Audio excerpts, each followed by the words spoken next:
My name is Rhapsody and welcome back to Monster Train 2, specifically Monster Train 2's Destiny of the Railforged DLC. Destiny of the Railforged includes 2 new clans. One of them is a free update to the game, that being Wormkin, back from Monster Train 1. And the second, Railforged, being a DLC clan for this game. Railforged being based around the Stewards, Herzl, and Hef. There's also a fully new game mode called Soul Savior Mode, which apparently, I don't know anything beyond this, I've just read the little details that they gave in the introduction for this DLC. Apparently, this is 4 runs at the same time, like you do 4 runs and they influence one another. I'm not certain how that's going to work. I will be playing it, but for the first episode, I'm going to be playing a basic run and using Railforged and then a random clan for our second. The reason I'm doing this is because I don't want to get overwhelmed with too many new mechanics at the same time. I'm going to do 1 run here with Railforged as my lead and a random follow. And then I'm going to do 1 with Wormkin as my lead and a random follow. And then everything's fair game after that point. Probably going to do Soul Savior Mode immediately after that, and then continue playing these clans kind of oversampled, rather than just randomizing generally. So the base leader for the Railforged here is Herzl. Herzl, unifier of hell, blacksmith that built the rail, the former judge of souls. Long ago, he stood against the divinities, the very titans who created heaven and hell, in order to prevent Armageddon. He'd long since erased the memory of that past, but now with his memory resurfacing, and with conflict seeming to be an ever-present truth of this world, Herzl has now taken up the hammer to fight for the peace he sought to build. That looks so damn cool. And then we've got Smith as the base card we'll be starting with in the deck. Smith. Forge 2. Apply Armor 2 to the front friendly unit. Forge. Add to your Forge point total. When you play a unit or equipment card, spend all Forge points and grant it bonus damage and armor for each Forge point spent. So the next minion you summon comes in with 2 additional damage and 2 armor. Interesting. We'll see exactly how that synergizes with things. I will say there is a second this second clan generates Wormkin. I did technically intentionally leave that there, just in case the game wanted to overwhelm me with too many new mechanics at the same time. It elected not to, and instead has given me Awoken as our follow.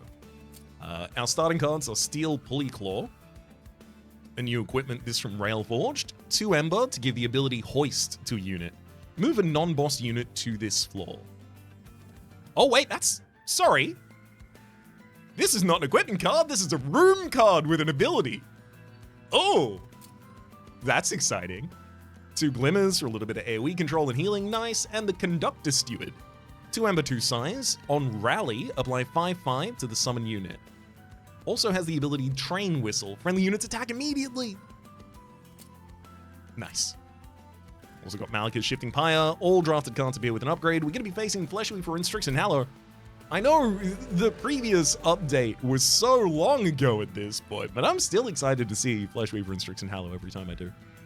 I think in this time we'll probably look at the champion line first, because we don't know anything about the champion to influence our artifact choice. Enduring Steel. Forge is permanent. Forge instead grants 1 damage and 1 armor for each Forge. That's what it did previously. When you play a unit or an equipment card, spend all Forge points and then grant it bonus damage and armor for each Forge point spent. Forge is permanent, but instead grants 1 damage and 1 armor for each Forge point. Maybe this, because I assume from the Forge keyword that it's already a rate of 1/1 per point.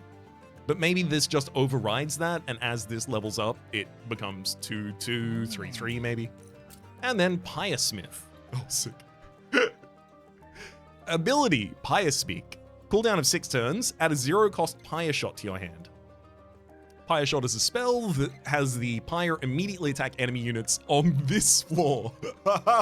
Oh man, the Pyre is getting really involved here. And on Celebrate, So as long as this unit's alive at the end of the battle, your pyre gains permanently +5 damage and +3 pyre health.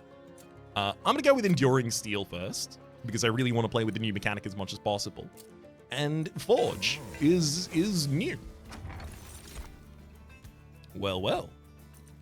Odie's Totems here if I don't want any deployment ember, but alternative to that, we've got Hef's Blueprints. When you forge an equipment, grant +2 damage and armor 2 for each forge point spent. That seems... Oh, I think we're going big down the line of massive forge. That sounds about right to me. There's those forge points. Add to your forge point total to strengthen your units or equipment when they're played. Click here to toggle whether your forge points will be spent. Okay, so I have control of that. The forge point total will be reset at the end of each battle. Will it? I guess it will. Forge is permanent. For the fight that you're in? When you play a unit or equipment, spend all forge points. Oh, okay, never mind. So the forge keyword just doesn't mention it, but it's 3 armor and 3 damage per forge point. So this is nerfing it at the moment. Cool.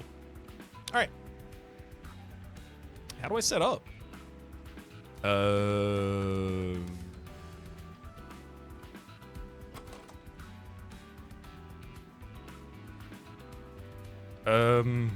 Boy. I think it's like Conductor, then the Shield Steward that gets the rally buff, and then another Shield Steward and her Zal. Excellent. Oh, right, of course, the top floor thing. I will, I'll move both of these up a floor. I forgot that I took that thing. I was too focused on the whole forge situation we were talking about earlier. You know, you remember, not moments ago.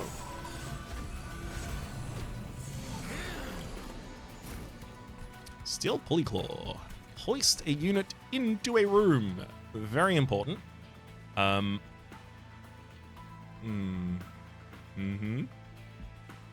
Friendly units attack immediately, including yourself. So I think I want to get, like, Conductor Steward overstacked. I probably just want to, like, super overstack the top floor. Forge 2, play armor 2 to the front friendly unit. Yeah, so it's like... Smithy, Steel Pulley Claw on this floor, use its ability to hoist. Grand.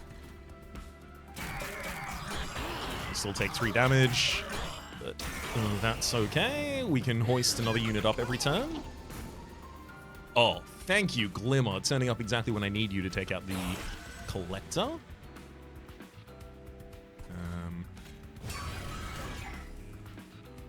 Yeah, again, we'll pull up another unit. Sure. I don't like the health that we're losing on Shield Steward here, but I do think we'll be able to overstack the top floor enough that it's not really going to matter.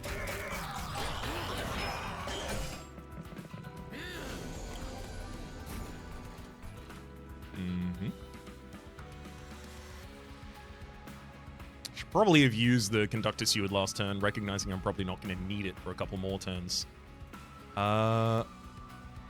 6 additional damage on the top line in order to win this fight. As long as I keep the front line alive, we win. I think I'm supposed to drop both Vengeful Shards here. Yeah, and then I got Glimmer reliably in my next hand. That's how I'm managing to the next floor.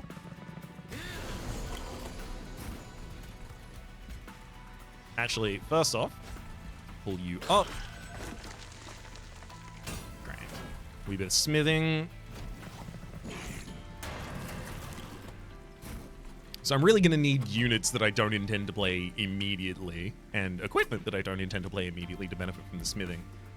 Or maybe, you know, the ability to create equipment in the middle of the fight. That could be useful too. Yeah, I'm just going to take the extra turn of combat against the boss. Oh, you gotta love Glimmer.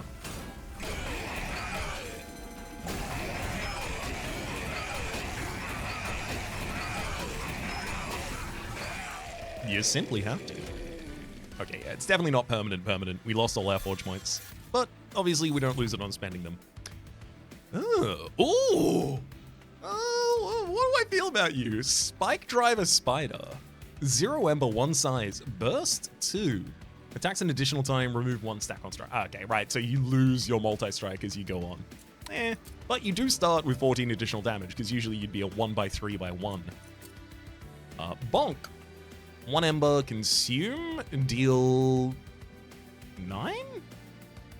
Is this 9 by default? Because it's 20 additional. Deal 9 damage. On Slay, Forge 3. Okay, cool. And Boilerplate. Forged. Gain 2 armor permanently for each Forge point spent. Right. So this equipment is gaining the armor. I mean, yeah. Gimme. Restoration Detonation with Intrinsics, not especially. Having 1 good heal in the deck is nice. I don't think I want it to be Restoration Detonation, though. Sharpen with a Smolder Stone. This thing with a base cost of 2 usually doesn't feel cost-effective to me. It is, by the way. It absolutely is. I'm not saying it isn't. I'm saying it doesn't feel like it to me. But the Smolder Stone, consuming it, I only ever really want to play this once, so that's the perfect upgrade for you. Holdover Sting, no thank you. Draw an additional card. Only if that card's a Sting. Next area, we have another Railforged banner. I mean, I am going to bias towards as many Railforged units as I can get, and making this run as focused on the Railforged as I can. Let's head over to the Merchant of Steel and see what we can do about that. Titanite and... Ooh, a burst too. That's your upgrade. Ooh, that's disgusting. And this was Titanite and Endless. Interesting. What are you? What are you, friend? 1 Ember, 4 size because of the large stone. Add a Spike Driver Spider to your hand, then craft it. Crafting is the keyword. Choose between 3 random upgrades to apply to a card. And that is your ability. Every 2 turns you can do that. I mean, that sounds great to me. Consistent generation. Also, it's a rare. Lovely. 1 Ember, 1 size Salvage Machine. Starts with Dualism, but nothing that is affected by Dualism. On Harvest, Forge 1. Oh, that feels like that should be affected by Dualism. It's not, though. And the ability to Scrap Harvest, add a Scrap Metal to your hand. Scrap Metal being a 0-cost, persistent, unplayable, refined 3 card. Unfortunately, I don't know what those keywords mean. I'm going to take the Spike Driver Factory first.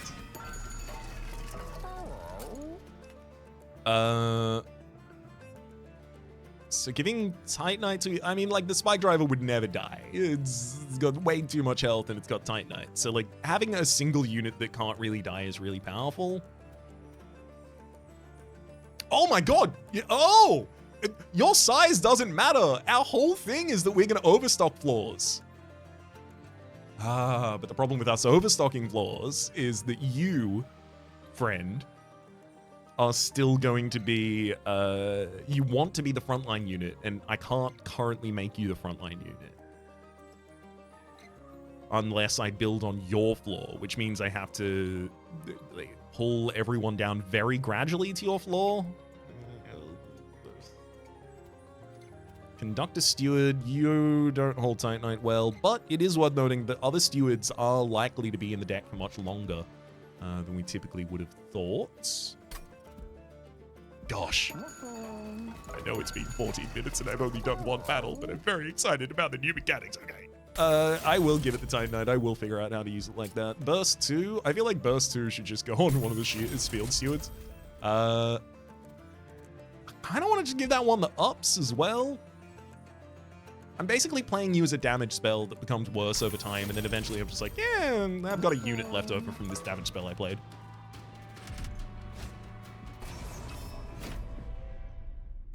Enemies with Titan Skin do not Titan Skin me.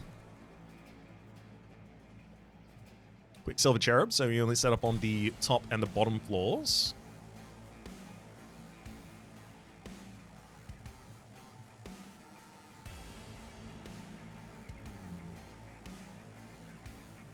I think I'm supposed to set up Spike Driver Factory on the top line and then just start dropping units behind you. Oh.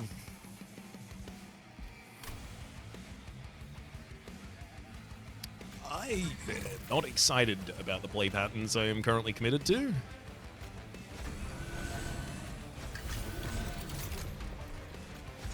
Alright. Thank heck Glimmer does 3 damage, enough to take out both of the backliners here. Definitely got a Smith as well. Spike Driver Factory making a Spike Driver Spider, and that is your burst is only reduced when you attack. Yes. Great. I think I should craft you, yeah. Extinguish Forge 2, okay. Or another burst. Another burst, please.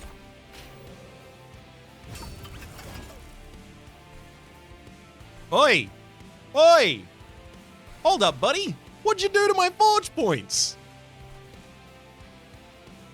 Herzl, Forge is permanent. Forge instead grants +1 damage and +1 armor. Okay, so here's what it did. It gave 1 armor and 1...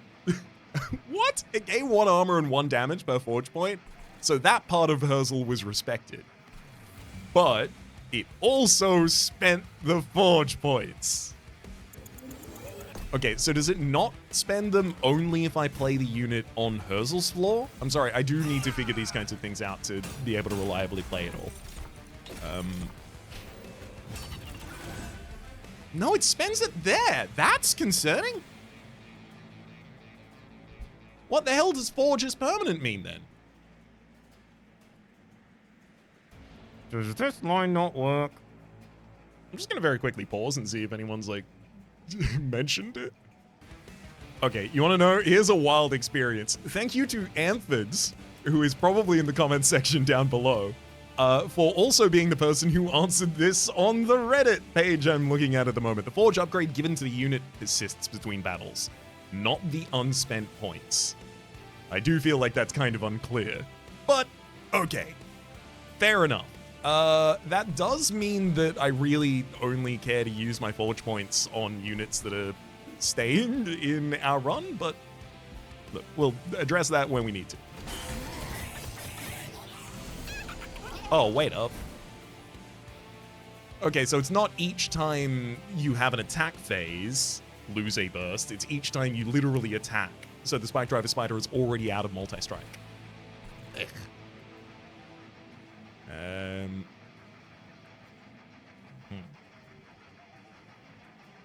Well, let's... Spike Driver Factory is still going to be good enough for us to stay comfortable and safe. I do think that if I just send a Sharpen on you, we're pretty good, pretty well put together there. I'll pull up probably Herzl first. So Bully Claw. I can't pull up Herzl first. I will take the Spider.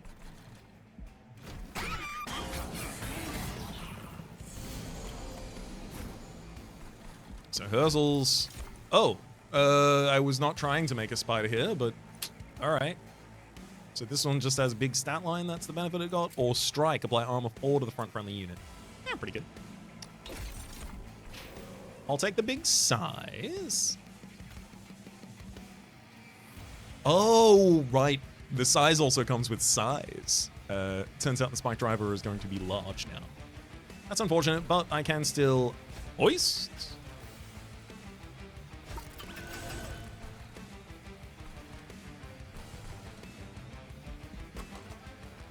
Okay, that's Spear Steward. I'm going to give you all of the Forge I can get.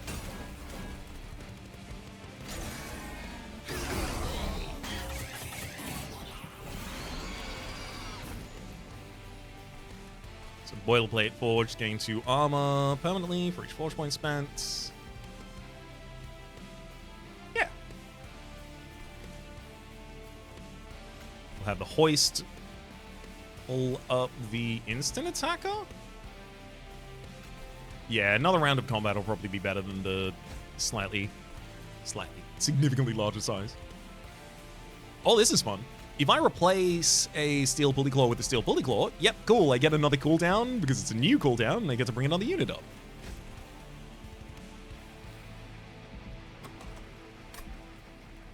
And I do think I need to spend all of these forge points on the Spear Steward rather than the Boilerplate. Because that's literally what my champion does. If my champion doesn't do this, it doesn't do anything. That's a sad day to be in. Okay. Hoistle that one up.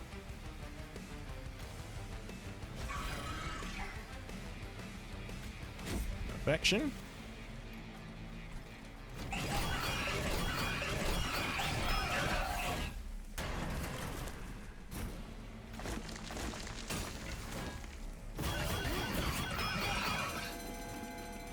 Alright, your turn.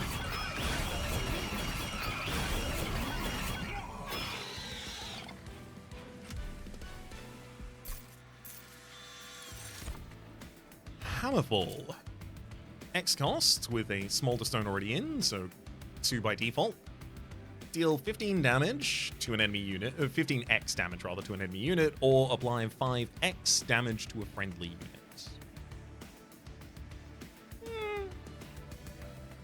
Pretty versatile. A bonk that's had a Smolder Stone on it, and a new Steel Pulley Claw. I'll take the... Actually... Yeah, I have no directed damage in this deck. Give me the bonk. I wish I didn't consume, though. Ooh, Steel Enhancer with a Twin Stone on it. That's almost enough statistics for it to be relevant. It's certainly early enough in the game for it to be relevant, at least. Merchant of Steel with a Railforged banner. I am very much trying to find a way to make my deck really, stick together and synergize.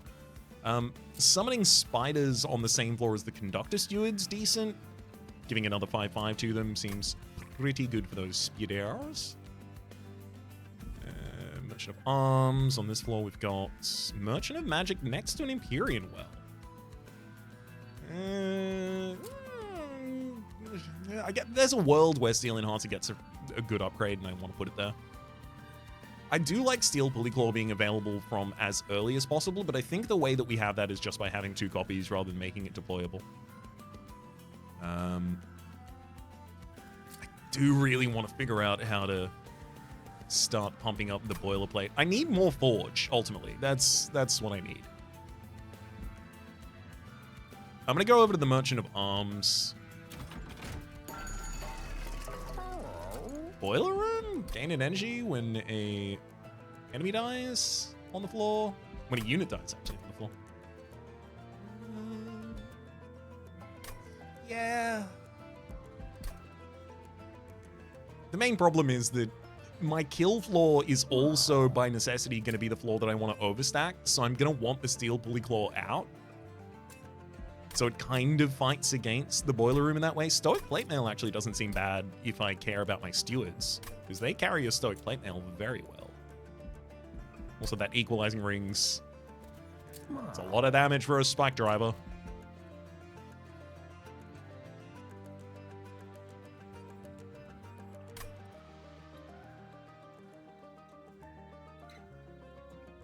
Alright. I'm gonna make the Equalizing Rings deployable as well.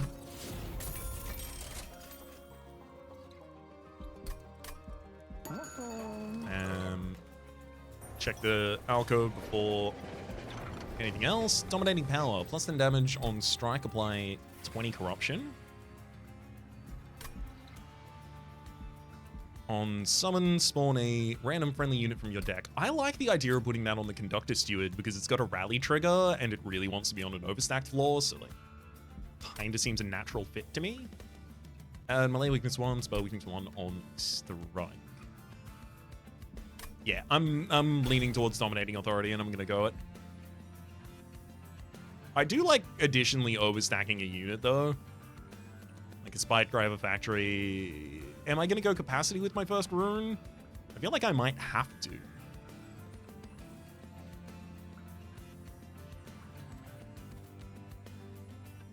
Conductor Steward wants to be both the first and last thing on the floor if it summons and spawns a random friendly unit on the deck, because you want it first so that the other units get buffs, but you also want it last so that it overstacks the floor. Gosh.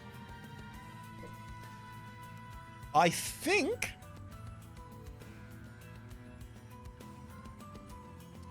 that means I'm supposed to hit this on the Steward and go Capacity as my first relic. Kind of stabbing around in the dark here. Obviously not knowing anything about the rest of the cards that we might be able to encounter over the course of the rest of the run. Let's go in for the Spiked Mass, though. I've never turned a challenge off, and I'm not going to start now. The boss challenges. I've turned individual challenges off before. So I kind of want to start with Spike Driver on the bottom line, then... Ursel doesn't even need to be in the battle at all, frankly. Can have the Equalizing Ring, Shield Steward, and then Conductor summons. How the hell did you do that? On summon, spawn a random friendly unit from your deck. That has to have been changed. Because how I was aware of this working is that it had to pull from your deck. And how it's also worked historically for me is that it has to pull from your deck. Like, if I played that Shield Steward up here before playing you, which I should do, will you pull from the deck? Or have you been changed in a way that I'm just not perceiving? Oh, right. I don't have the energy to play all that. Well, damn.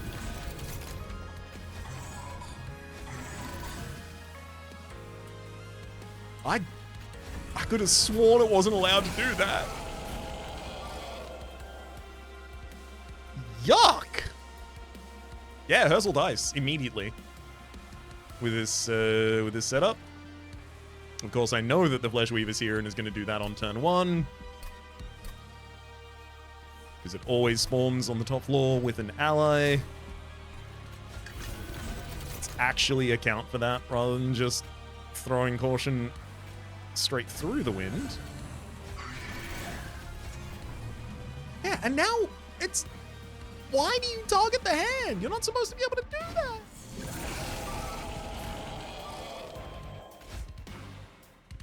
that. A single Smithy on the top line keeps you safe for a turn. Oh, this is nice. Spike Driver Factory makes a unit, puts it behind itself. Yeah.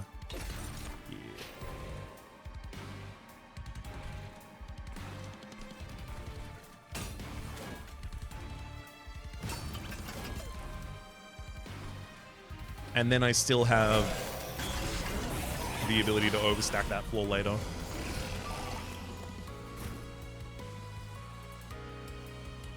Okay.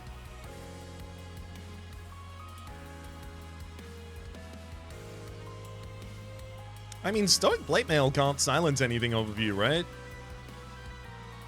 Ursel? I'm pretty sure it can't. Definitely don't want to lose the top line.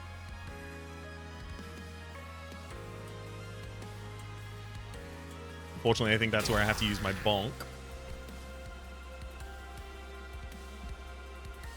I think getting the Conductor Steward to start combat on this line helps, and then I can use Stoic Plate Mail to just keep Ursel comfy. I really want the boilerplate to get more than this, but, like, do I just give it... Oh. 2 armor permanently? Forge is permanent, so it's got to be permanently upgrading the boilerplate as well. Boilerplate getting a bunch of Forge upgrades has to be probably the best thing I can do. Unfortunately, it doesn't get many in this fight, though.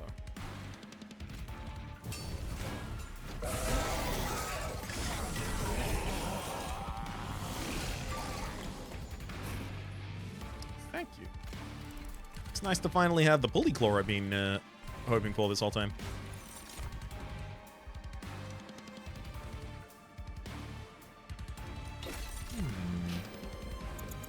I didn't really want to make a spider this turn, but that's okay. Little chump on the top line for us. Oh no, but then I... Wait, no, I've already got Steel Pulley Claw out.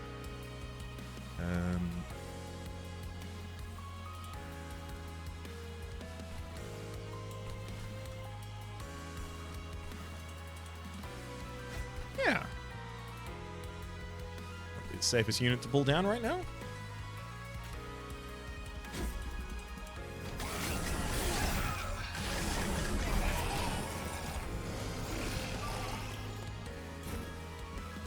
I'd really like to draw my Sharpen so that I can just throw that on the Spike Driver.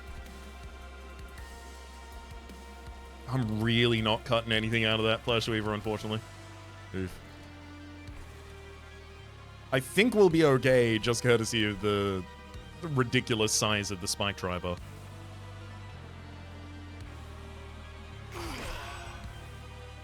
I'm gonna elect to take 1 damage here just so I can smith a bit more.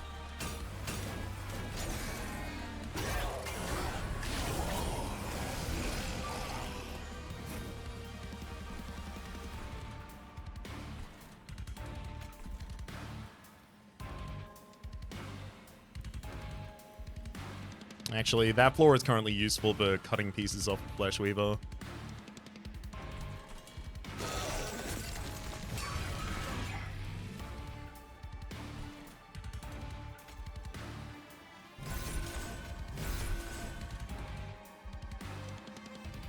Actually... What the hell? I hit Flesh Weaver multiple times, but it... Oh, it spawned something and then I immediately killed it. Right. I was like, what? Using Train Steward in their turn bypasses that? What? It doesn't. Calcified Ember, Sharpen, all of this extremely unnecessary for a deck that's already won.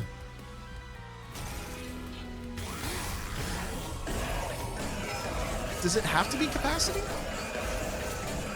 I feel like I might have just challenged the assumption of that, because the Spike Driver on the bottom line by itself, and then on the first turn getting a Spider Bot, I don't think that's too bad. Oh no. Oh no. Higher Shot is really interesting, having Consume Remove already on it, decreasing its cost from 3 to 1. Pyre attacks immediately enemies on this floor. Malekith's Shifting Pyre isn't a very high damage Pyre, though. It's about to get more damage. Working Rail Spike, draw X+1 cards, and then apply -1 cost to those cards. I really like that, for all of the obvious reasons. Adaptive Mutation, restore a friendly unit to full health, and then swap its attack and health. That can be really good in a bunch of ways, but I do think I need to just take the Wogan Rail Spike. I also do like the idea of Pyre Shot, but right now, this is just a really, unless I have a plan to obviously make my Pyre much more powerful, this is just a really weak AoE spell that consumes. I certainly don't need another Steel Driver Factory. Conductor Steward with Quick, not bad. Kind of just upgrade on my base one. Steel Steward, 2 Ember 3 size, has Burst 2 by default. Steel Guard cannot lose more than 15 armor in a hit. Sick. And comes in with armor 50 and has that Burst 2 situation we were speaking about just moments ago. I do think there is an argument that I should go Conductor Steward, and then... No, but then I'm only getting +10. +10/+10 on each of the units that are summoned on that floor. That's not actually that much if you're only summoning them once. God, am I supposed to become the Spike Driver Factory?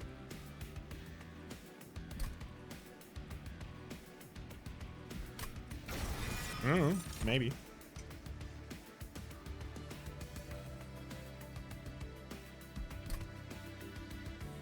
I do think I want to go Capacity as one of mine.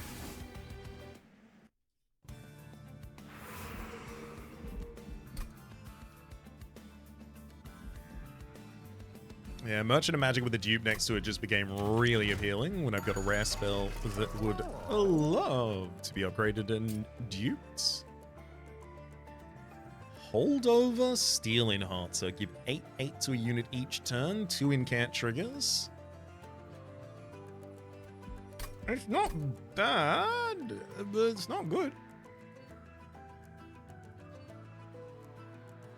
You'd need a unit multi-striking a bunch of times for that really to matter.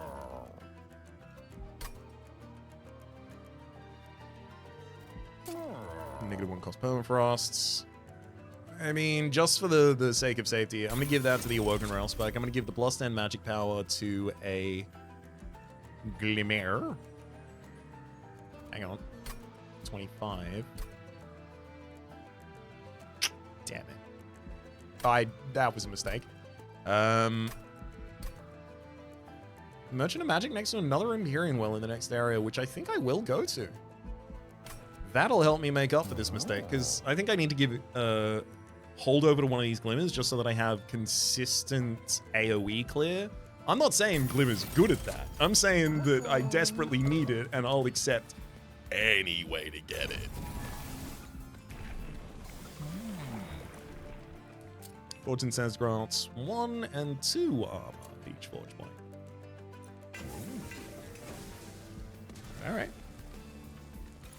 There's our second Woken Railspike. Enemies with Titan Skin 4, sure.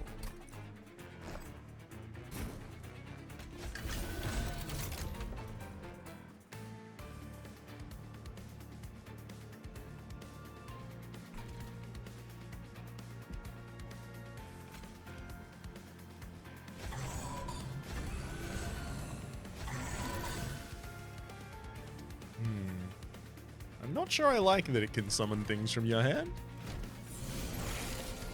That makes it a little worse, maybe, but I don't know yet. I'm not certain yet. It's much more of a long-term consideration than I'm willing to immediately claim.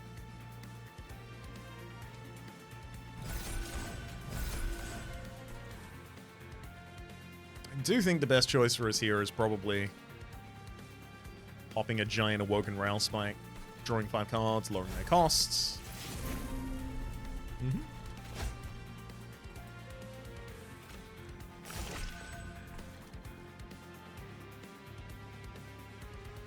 Missed that Steel Pulleyclaw, unfortunately.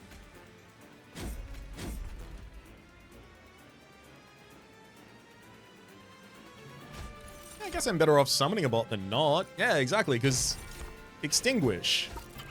Forge. Great, I get 2 Forge for that.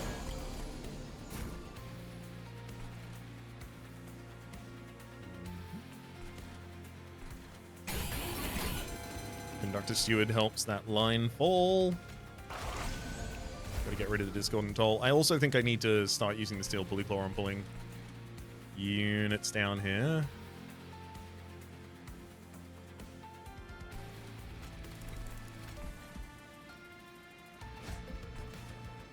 Next turn I'll be able to summon a Conductor Steward Spike Drive.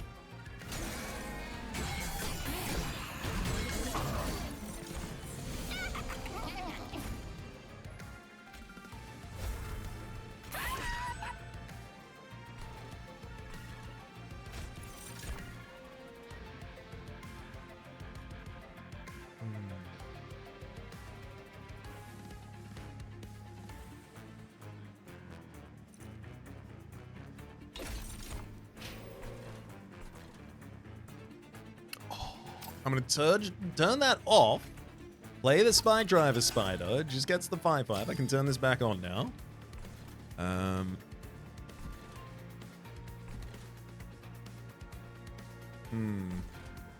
Move a non-boss unit to this floor, so I can just pull the Fallen Executioner back down. Nice. Feel like I'm probably going to need to before this is done. I have really, really, really bad damage. This is what I get for trying to play with new mechanics.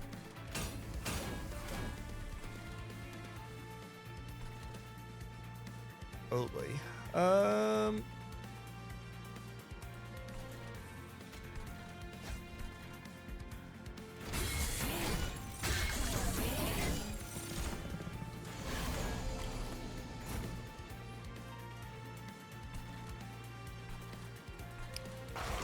Well, I'm hardly even ready for the amount of glimmers I'm about to get.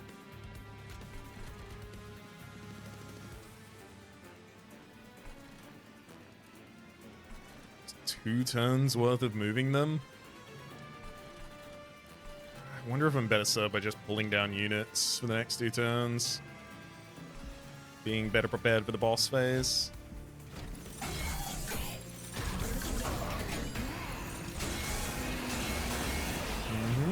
Didn't like that.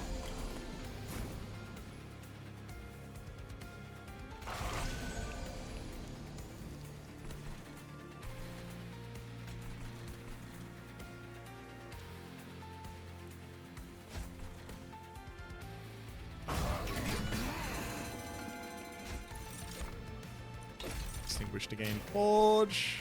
Great. Let's pop that. Anywhere.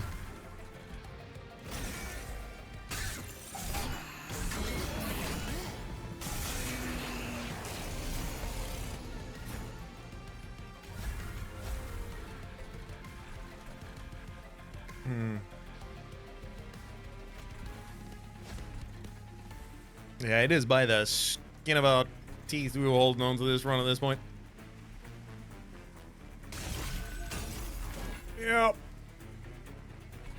Yep, that's not gonna do it. I'm pretty sure there's nothing I can do about this one. I had a plan to try and generate damage, but the units that generate that damage do it so slowly. Permanent Forge. Oh. Alright. Well, look.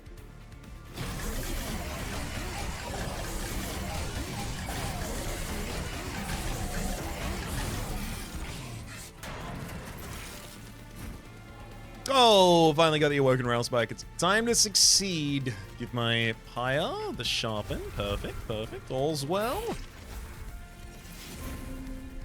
Oh my gosh. Bonk, Stoic Plate Mail. Oh, these things would have been nice.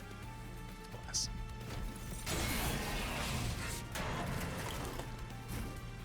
God, I would have loved to win immediately.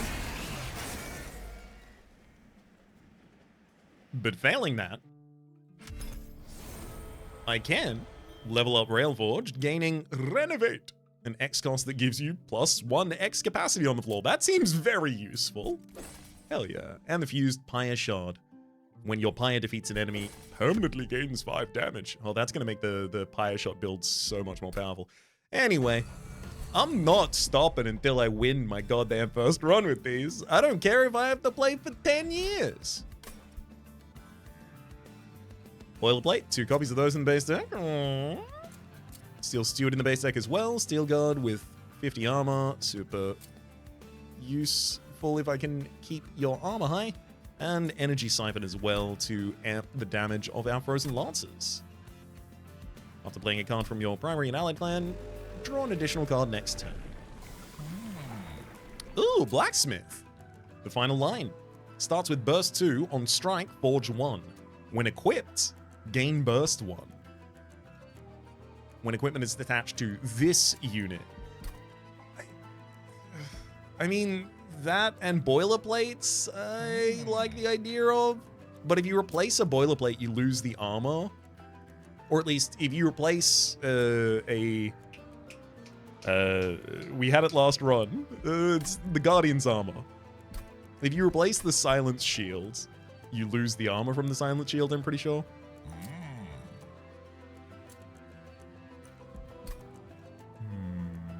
But I do have 2 equipment in my base deck. And Blacksmith would sit pretty comfortably behind Steel Steward. Oh, now you fused Pyre Shard. When your Pyre defeats an enemy, it permanently gains 5 damage.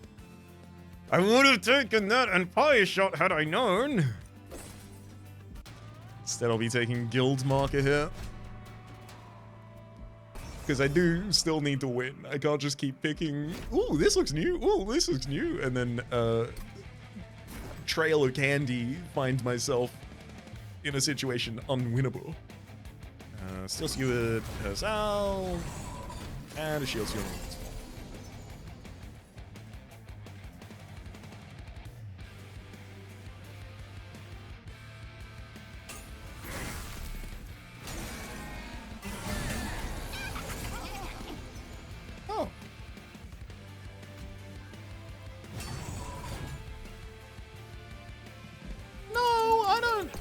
don't need to buff the steward there.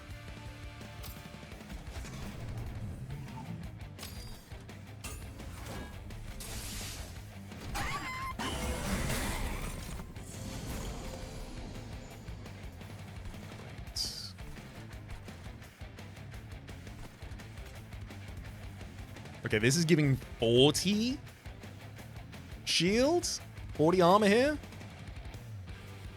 Because it's getting 3 armor and 3 damage per forge point, and an additional 2 armor permanently per forge point. That's going to be really good at keeping the Steel Bastion alive. I'm very pleased with that. Only 1 wave remaining. I'll drop the Vengeful Shard. I intend to win on the bottom line next turn. I assume we have enough size down there to do that. And we do.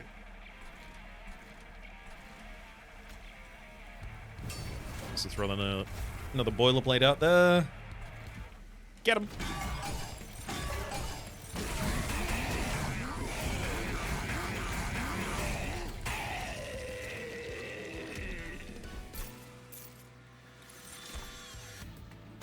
Another boilerplate. It's another piece of equipment. There's also Weldling, 2 Ember, 1 Size, Resolve. Apply armor equal to half the damage of the front friendly unit.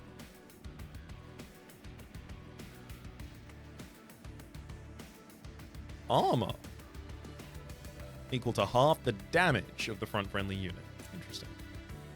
I think I want to go bonk just for the additional forge points because even though we've got a champion now that is actually going to be getting us forge points, I did feel like, oh no, I don't have any forge. You are kidding me. If I took Pyre Speak at the start, Siren Song would be incredible. Just send units to the top line, let them die to the Pyre. The Pyre gets +5 damage per. I will end up doing a run like that. I think I need Helical Crystallis. I need some straight up damage points. Merchant of Magic, Merchant of Magic. So I'm probably going to go Merchant of Steel. Ugh, Stygian Banner. The odds that I end up throwing another Stygian unit on that bottom floor seems low. Large Stone, Smidge Stone makes it possible, though. Well, I mean,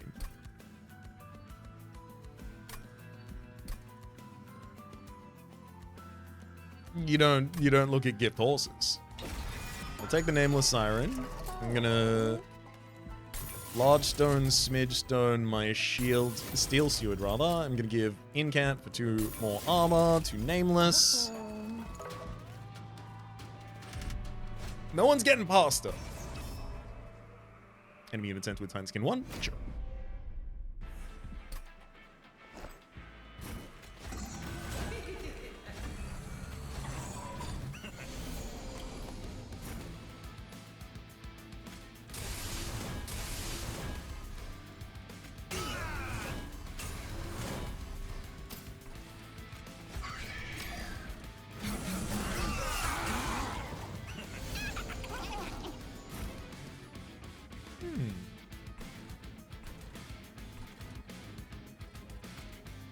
Frozen Lance takes that down.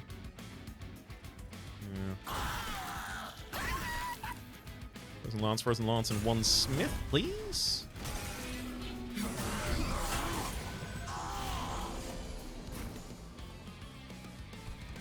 Beautiful.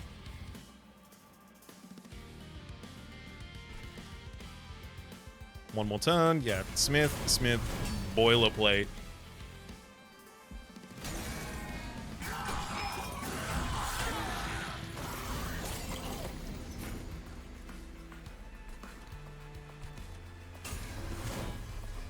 One more Smith and 1 more boilerplate. Gets us comfortably through this.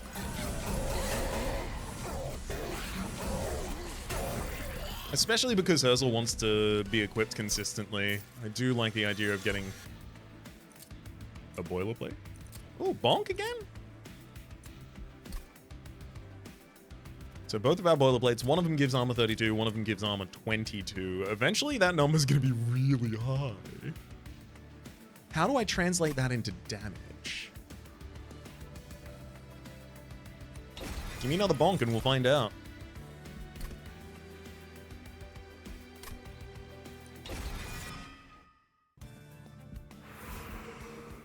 Alright, Merchant of Arms. Oh, damn it. Steward's Quarters used to say Steward's units get multi-strike 1 and 20 additional damage. Now it says Shield Steward and Spear Steward units gain it. How dare you? I have a Steel Steward. Although also, your type is Automaton despite still being a Steward. Okay. I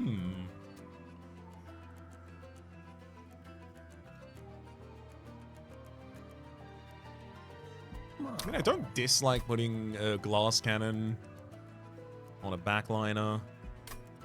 Hell, I don't even dislike putting it on Steel Steward, who does not end up taking any HP damage. I should probably set up a second floor with Steward's Quarters, though. It's so deployable. And I'll take a glass cannon, even if I don't necessarily intend to use it right now.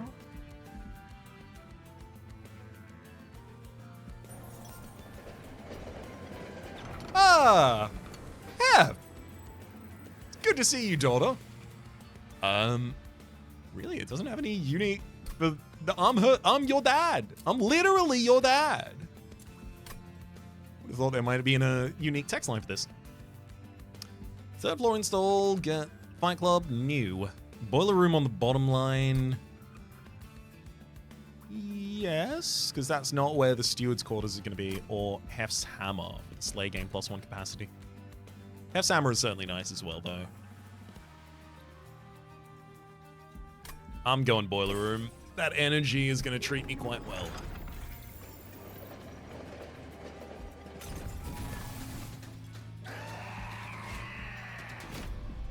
Yes, Archeon, you may hit the buyer directly if you should like.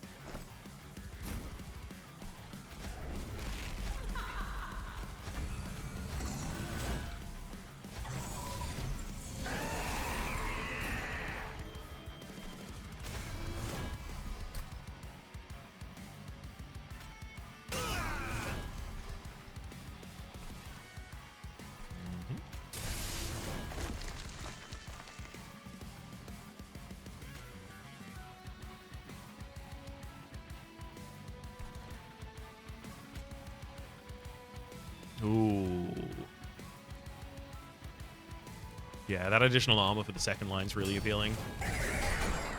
Gives me a way to keep the Steward in front alive without having to have already dedicated upgrades to it. Yay! Finally, I get rid of my first calcified Ember. There we go.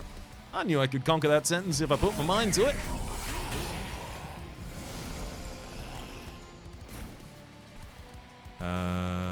I can let you see an empty floor and take 5 damage. Not too much of an issue with that.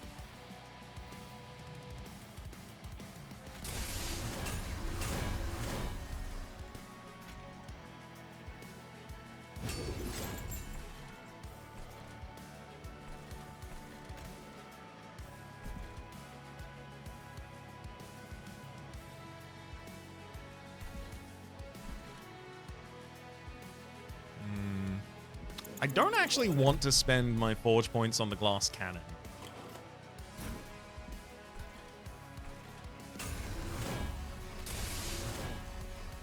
I wonder if there's a middle line here.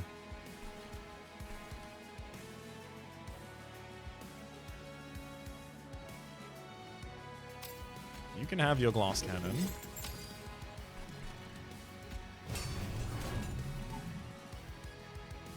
Right, of course.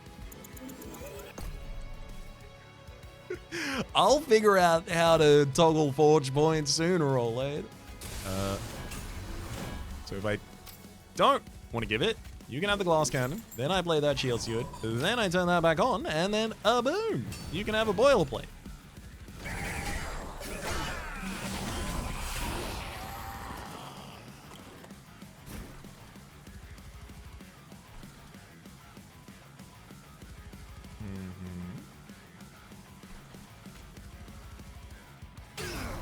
you simply gotta bonk. I don't have... Yeah, I don't have anything else in the deck that benefits from smithing, so it's time to smith our Shield Steward. Neato.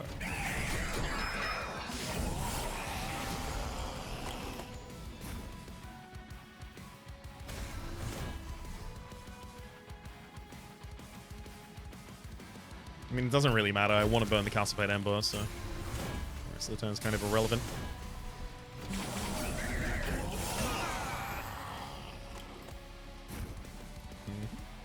Oh no, I lost my frontliner. Good thing I've got a Nameless Siren tanking for us.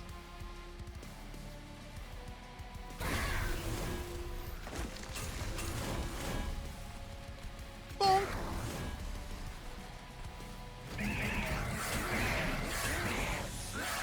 Alright, and as I was saying, we've defeated the first boss and everything's okay.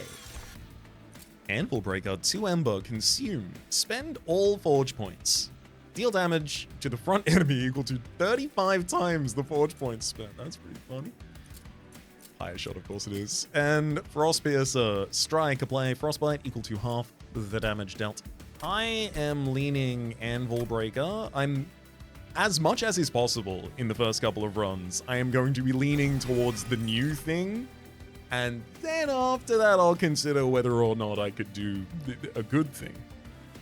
First priority is do new. Heal Gorgon, Incant, gain multi-strike 1. Resolve. Remove all status effects. I mean, hey, Glass Cannon and just standard Incant triggers on our bottom line, not half bad. Yeah. I need additional capacity and I need additional energy. Capacity for the Steward's Quarters to be effective as well.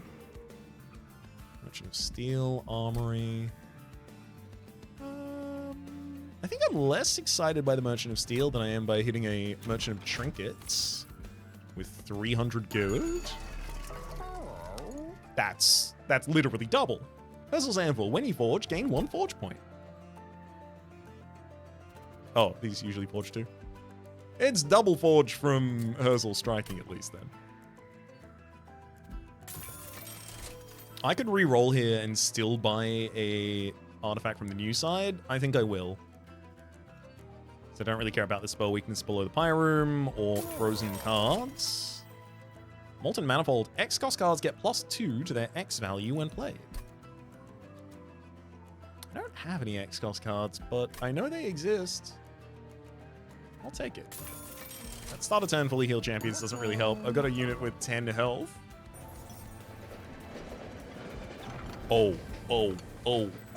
Savage Skin for Titan Skin on a unit would basically prevent the Steel Steward from ever dying.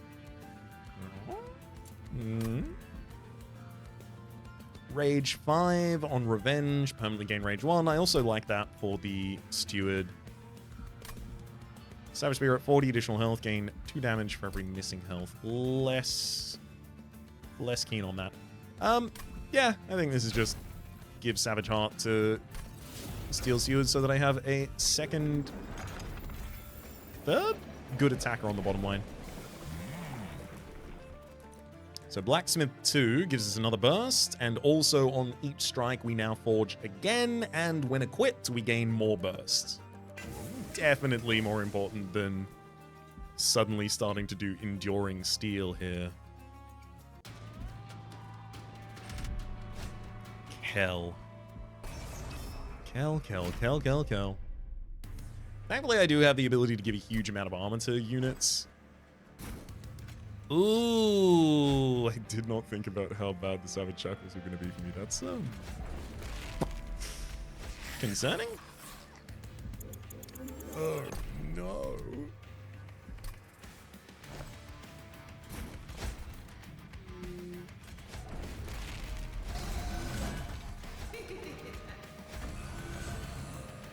Well,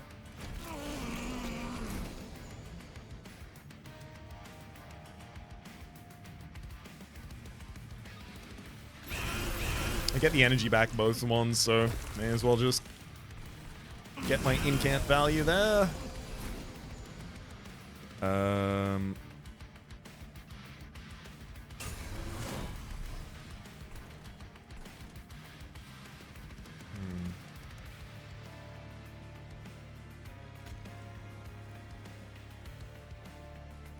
This is deeply unfortunate, but this glass cannon basically confirms Herzl dying later. I can replace it with a boilerplate instead, though, maybe.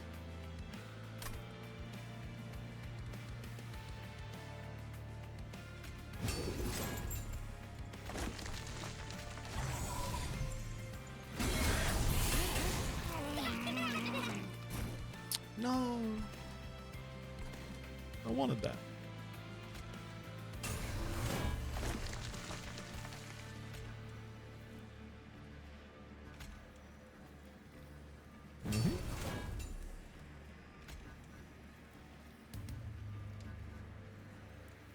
I'm probably not going to get to cycle the boilerplate again. Okay, that's, yeah, decreasing it. Removing the previous boilerplate is removing all of the armor that was giving you as well.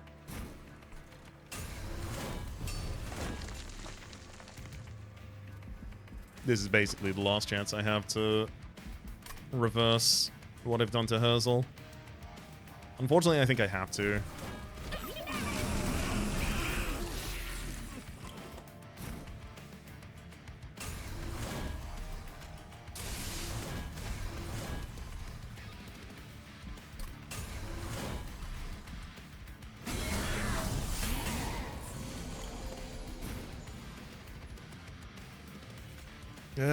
Eel Gorgon's not going to be able to get enough armor to really... Oh, actually, no. Hang on. The forge points have got it covered. Bonk you, playing Eel Gorgon. You come out with 94 damage and 84 armor.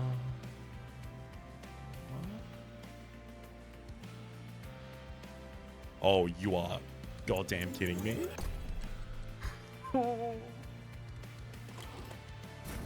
Armor is a status effect. On resolve, the eel removes all of it, so you definitely do not want to be the recipient of that spell.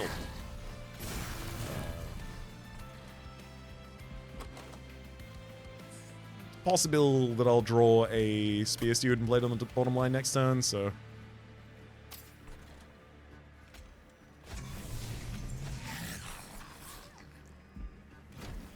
Hold the Anvil Breaker. Nice. So we see what adds to that bottom line, but that's no kill.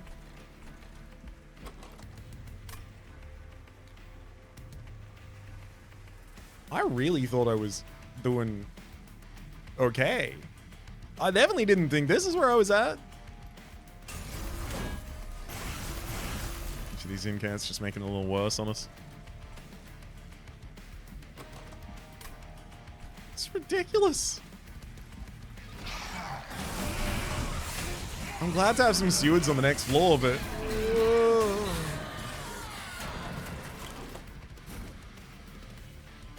This doesn't look like it's going to help that much.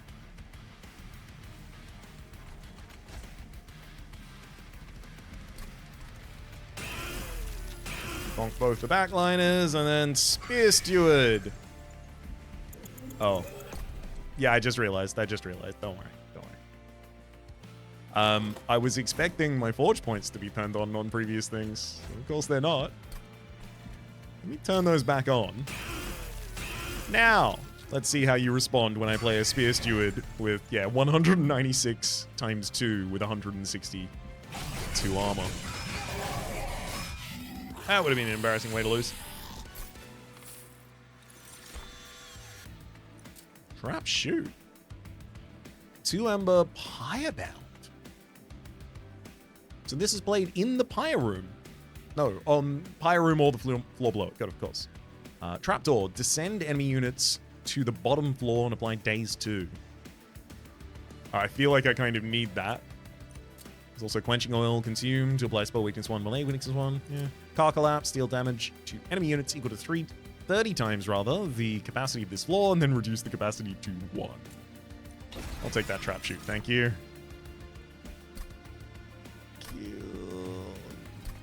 Guardian Stone's not especially impressive, actually. Take Crystalline Seeds for a little bit of AoE clear for our bottom line. Merchant of Arms with a Railforged banner next to it.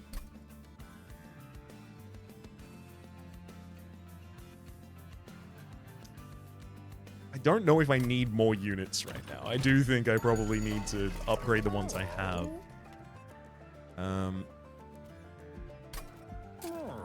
Let's give multi... Wait. Did you just say... Oh, of course the Gorgon can't get quick. Multi-strike to Nameless. I'll give quick and burst to a Spear Steward. I'll give plus 20 health to a Shield Steward. And then waddle on out of there. Celestial Alka, what do you got for us? Oh. Asceticism. Gives a unit Ember Drain 2, but on summon, gains 3 additional energy. So that's really good for our deployment phase. It'll give me the ability to actually play all of the units that I want in the deployment.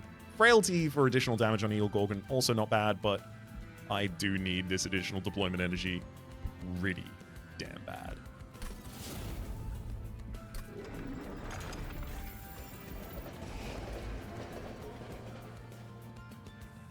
I was about to say hard to know what to remove from this deck, but it's definitely the Frozen Lances.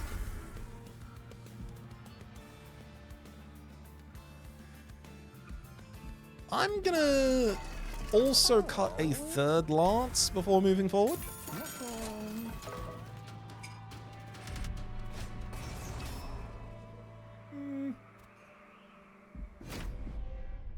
That's not even that much damage if I let him hit me in the pyre. Okay. Probably got to set up this Steward's Quarters on the top line if I actually want to be able to use it. So Herzl, Steel Steel bottom, then Eel Gorgon, Nameless, and a Shield Steward on the top line. The Ember Drain is going to be annoying.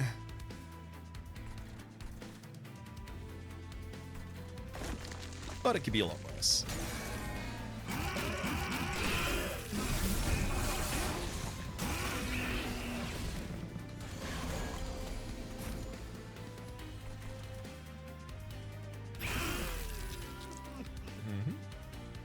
Yeah, we'll lose the Shield Steward on the top line, but it defended me against a decent amount of damage.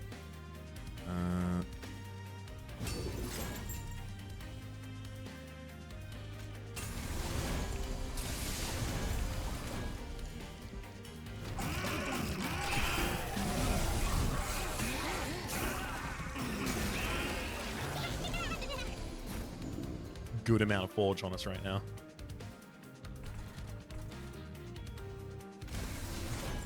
Offering gets us through a Frozen Lance. Trap Shoot's gonna go top floor. Send enemy units. It's only the enemies it targets. We'll bonk you. Getting back an energy. Oh, I can't. I don't wanna replace the quarters, dang it. I don't think I should either.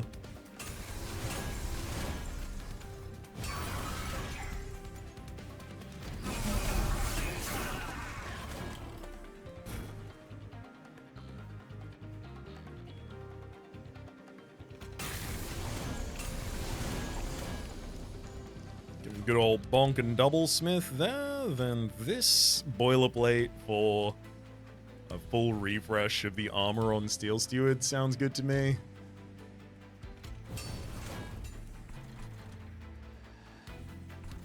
And then I can just naturally play a Steward to the top line. Okay, it looks like I'm now actually generating numbers that I might even refer to as damage.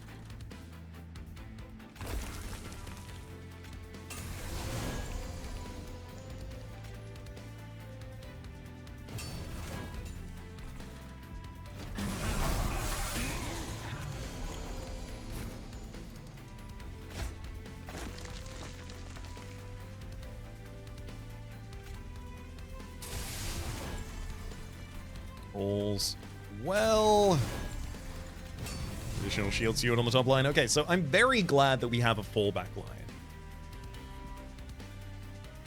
And that you have multi-strike natively, even without the burst. Wait, you don't have it without the burst? Attacks 3 times, remove 1 stack.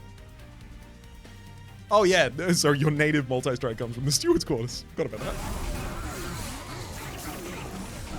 Oh, I'm getting real good rage on this frontliner.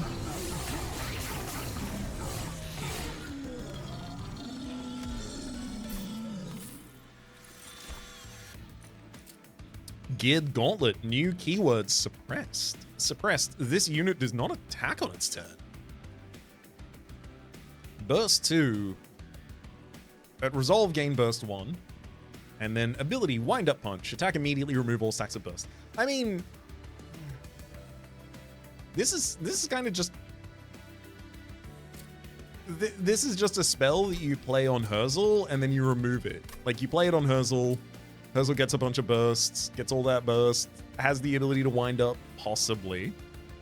Or you just replace the equipment and then keep all of that burst. It's also Railgun Immobile. Can't be moved, imagine. Yep. Burst 1 and the ability of Overdrive. Spend your remaining energy, gain Burst 1 for each Ember spent. Ooh, I like that. And then finally, Masterwork. I also really do like a high-cost card that just has a very, very basic text. 3 Ember. Masterwork. Forge 8. 8's a lot. 8 is a lot.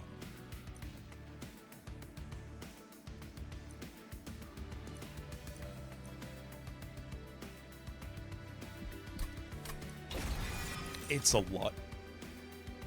Or Frost Effigy. I'm not doing any real Frostbite. Merchant Spines, no. Ice Storm?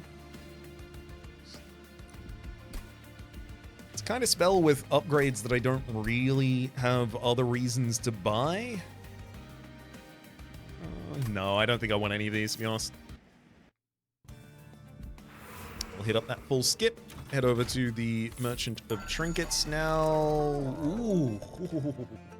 Yes.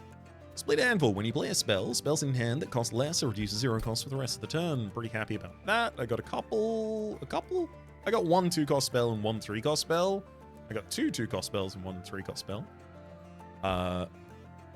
But as soon as I see an X cost, I'm very incentivized to get it, not only because of Molten Manifold, but also Crystallized Wing. X cost cards, or cards that cost 3 or more. Useful for a couple things for us. Have Permafrost. Oh, wow. When you play 3 different kinds of card in a turn, draw 1. Oh, I can even get that as well. Tuning Gear. Friendly units enter with Burst 1. And I'll take the Versatile Emberstaff as well. Roll times sink. Oh, out of these consumable cards, I lean Lunar Coven for the Conduit, but it's not really that important to this build. Melting Remnant, that's almost always just a reform. Awoken? Draw. Stings, that wouldn't be bad. Yeah! Yeah, that's great, that's great. That's 4 spells for the cost of 1 Ember. Pretty good when you are incanting. Oh, sure, Melting Remnant as well. Nope, I don't have any burnout. I'll take that money.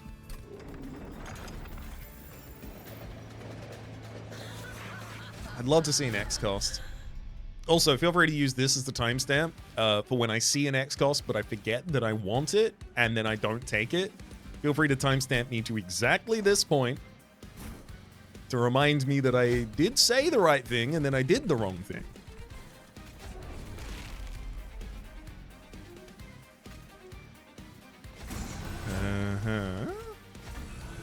Set out our bot online. Grand!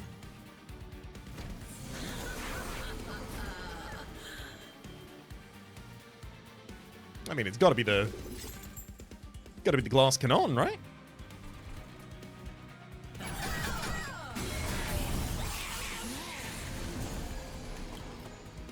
Thank you for the truly ridiculous amount of energy.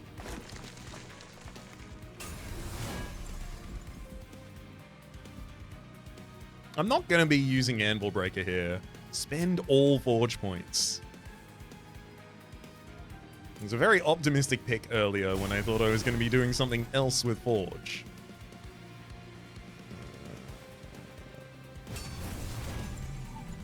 That's you. Ooh. Ooh. That's kind of sad. You gave me a bonk that I actually can't use for a sleigh. It is an incant, though.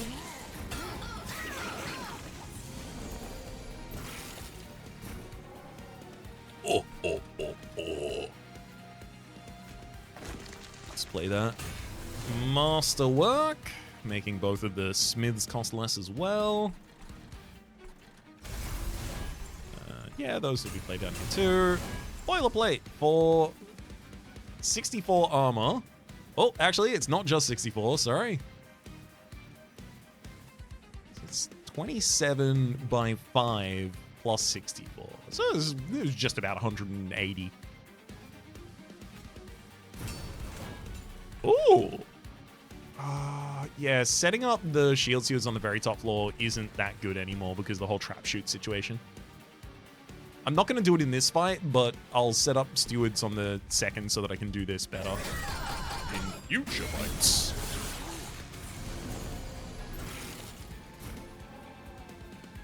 Hey, I mean, the calcified ember just staying in hand until I have the time to play it is nice.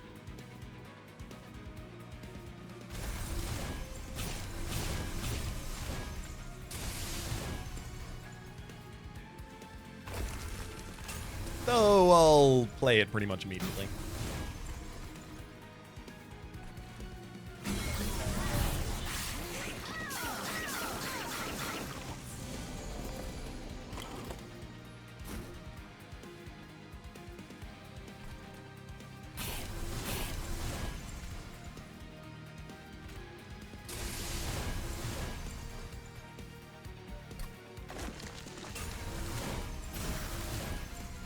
Alright, another big boil plate. This one should be for Persil, who would love to have the additional burst.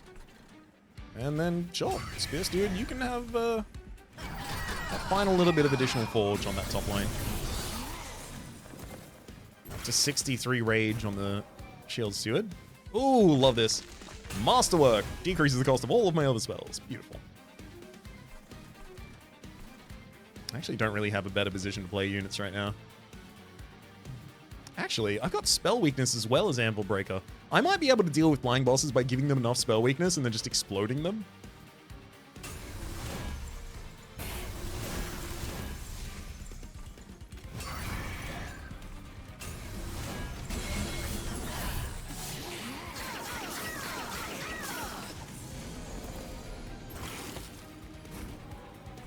Gotta love it. Masterwork! Yay! Oh, I even get to bonk for a kill.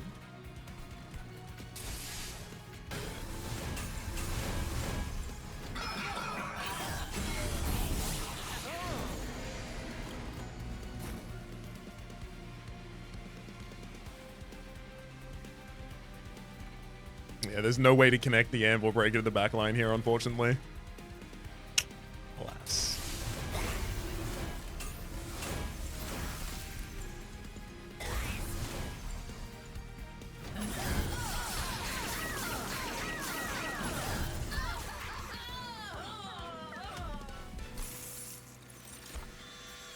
Railforged back.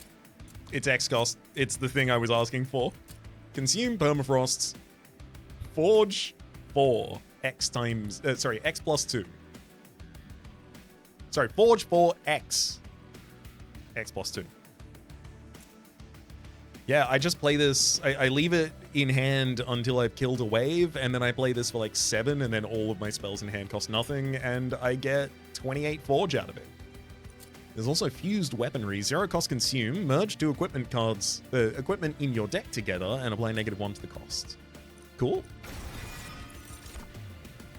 So I did want additional deployment ember earlier, but is that still the case? I think not. It's probably draw, because we've got the additional deployment ember that I really need. My main limitation is cards in hand at this point. And I already went capacity earlier.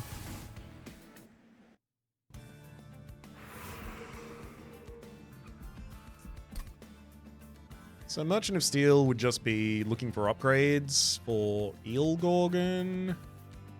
Duping this Steel Steward is 9. It's nice. It's energy positive. It's just, you know, it takes a space that I don't want to use. But if I duped it 2 times, it's probably better than having an Eel Gorgon at the moment. And there are 2 dupes in the next 2 places. As for spells that I care about upgrading, hold over the offering token, consume, remove a Railforged spike, probably. Increase damage, not really matter. Double stack, dualism, unfortunately. Double stack probably affects Forge, I have to guess.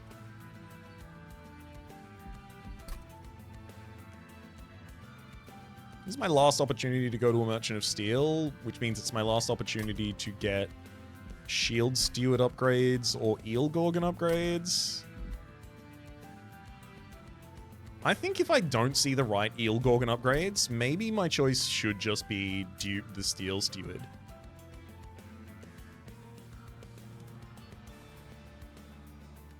Because with that 76 rage, you come in with high damage, and at only 1 position, and you cost -1 energy.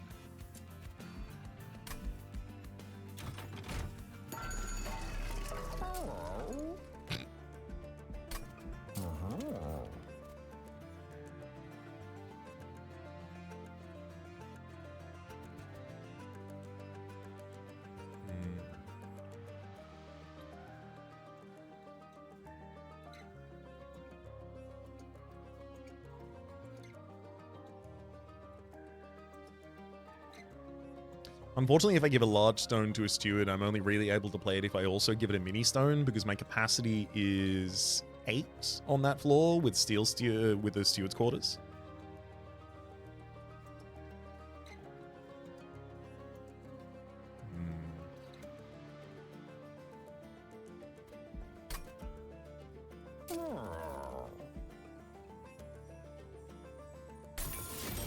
Additional health to one of the stewards, additional damage to one of the stewards. I'll roll.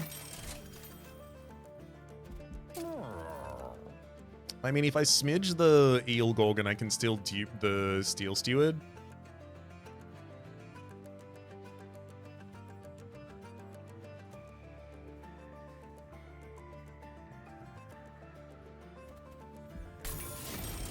I'm not too sad about that idea.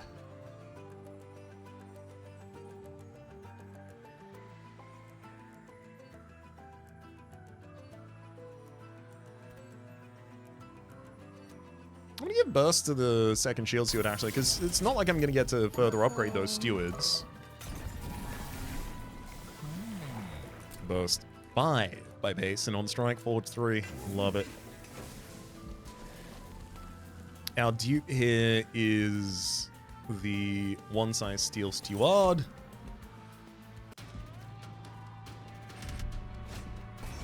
Ooh, front non-boss enemy in each wave gains reanimate 2. So that's basically 2 additional strikes that I need to be able to do. Eel Gorgon's capable of doing that, but the problem is, like, sometimes the front enemy is 500 health and then the second enemy is 500 health, so, like... I am a little concerned about this one. I'm still going to take it because I really think I still need the 400 gold quite badly, and the 400 gold goes pretty far with the guild marker. There's your Steward's quarters.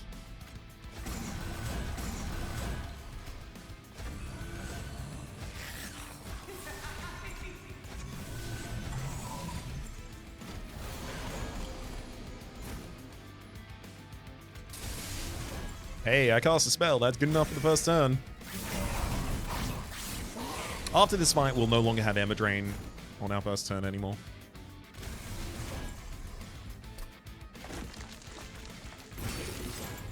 Oh, masterwork him.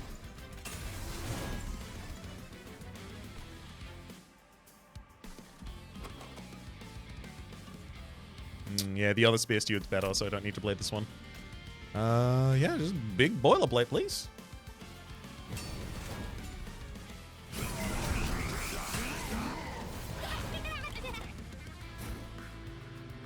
Well, that's actually really handy. Wait, is it? Oh, it is! Trapdoor, top line. Descend to the bottom line. You are now dazed. Down there, buddy. Then I've got Crystalline Seeds to make sure you die.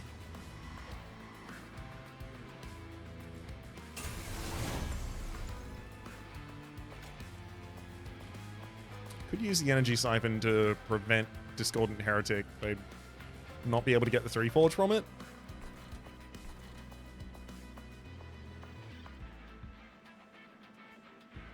I'm going to leave a Boilerplate cycling through the deck, and I'm going to put a Spear Steward on the second floor.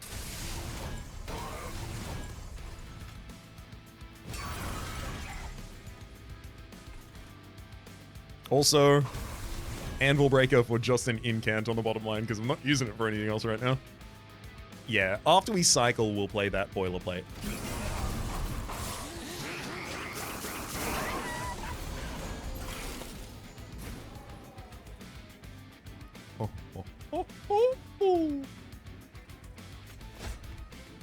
Alright, Railforged Spike for 40? 40? Sounds good to me. Preserve some Thorns. Give you the old Helical for Starlets.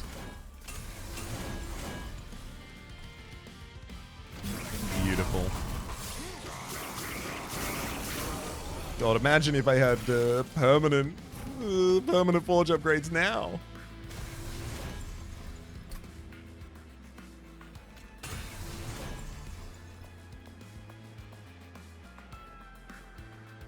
A Energy Siphon with Bonk gets me a Slay. Smith, Vengeful, Frozen. Great. So now, Boilerplate for hundreds of damage. I could give also hundreds of damage to the Eel Gorgon here, but you lose the armor immediately afterwards. And then I'd just be... yeah, I can't incant against the boss after they come out because they'll have spikes if I incant. So I think I'm better off just giving this giant buff to the Nameless Siren and letting it go.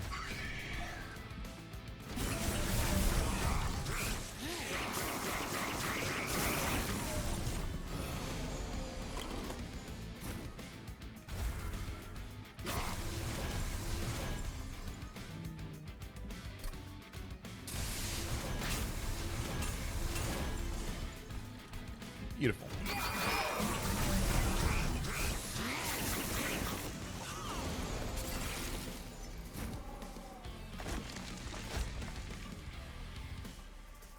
I mean, yeah, I definitely don't need to mess with what's working there.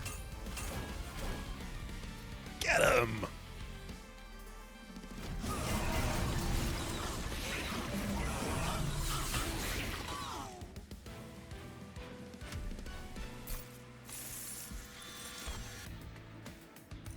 Machinist's Tome. Apply Steel Guard to a friendly unit. Can't lose more than 15 armor per hit. My frontliners already have that. Railgun, Immobile, Burst 1, Ability Overdrive. I will say Ability Overdrive seems like it'd be pretty good for us as well, but I don't really have the space for that Railgun.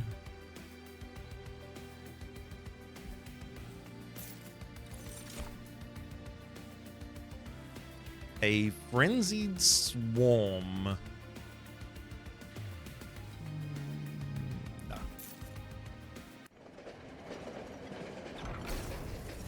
Absolution. Now I don't have to worry about that Ember Drain at all. So I was leaning Merchant of Magic here. Yeah, I'm gonna follow up on that. Largely for the Empyrean Duke. Smelt grants an additional +1 energy. Smelt?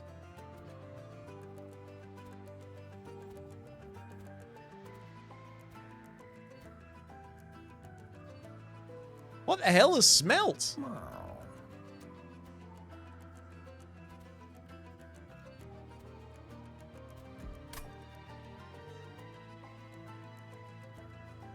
Non-banner units have deployable.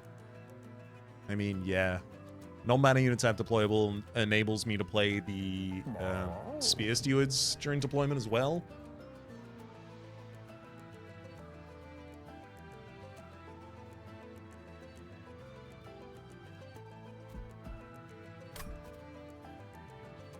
Smelt. The heck is smelt? Okay, yeah, they're all undiscovered, so I can't really tell you about that. Undiscovered, can't tell anything about that. I don't know what this smelt keyword is referring to. Search. Smelt. Nope, soul smelter and smelted treasure are certainly not. Okay, I think that just refers to a mechanic that I literally haven't even unlocked yet. Non-banner units have deployable. No. And Frostbite, not doing that. Units get an extra upgrade, don't have the ability. Equipped units gain armor 10. And third spell of the turn, all cards gain +1 magic power for the rest of the fight. That is not very important. Double stack, double stack, double stack. Ah, you are kidding me. Double stack doesn't work on Masterwork? Why? Oh boy. Permafrost, -1 cost or something. I guess I could keep Anvil Breaker in hand, but occasionally I draw more than that, and I'm not going to want it. Plus 10 magic power? Ugh, I'll give that to a bonk. I'm going to roll. Okay. Well, that helps.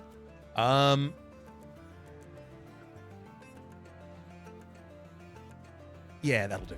Okay. It's intrinsic bonk, and then it's hold over that same bonk.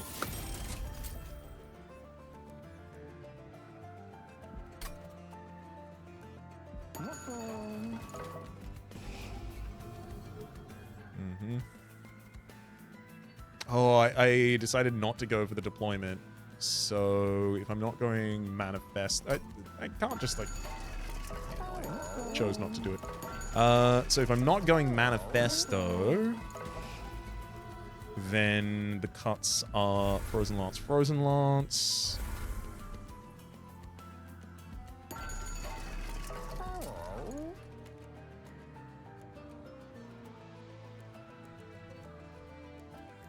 I'll -1 the... No, Masterwork occasionally costs... The 0 costs something else in hand. Yeah, -1 the Railforged, I guess. I do think I probably want to purge those energy siphons. But at least it's a fast way to kill Dominion?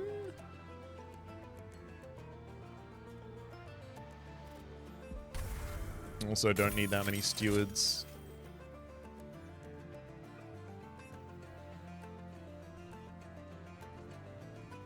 Helical Crystallis isn't really doing anything in this deck anymore.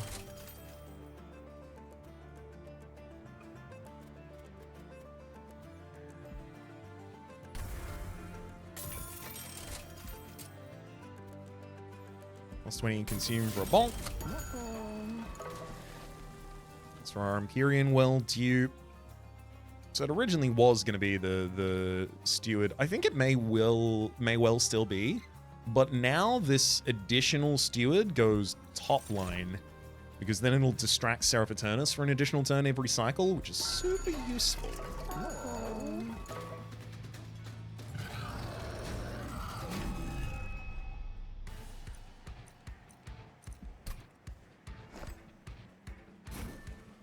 I guess there's also you could dupe the X cost. That's another thing that could have been our priority.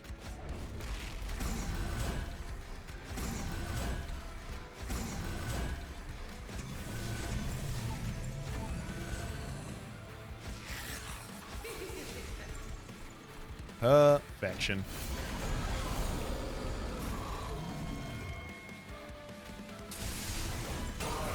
Energy Siphon and Bonk gets them. Definitely don't need to Anvil Break on turn 1.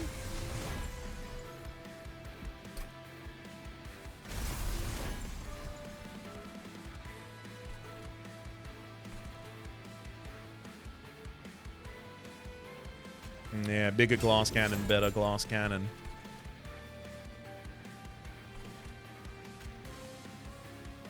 I kind of want to wait on the cycle so that I can play these with big burst values. Like, my whole deck is about building Burst and then playing those 2 cards for ridiculous value.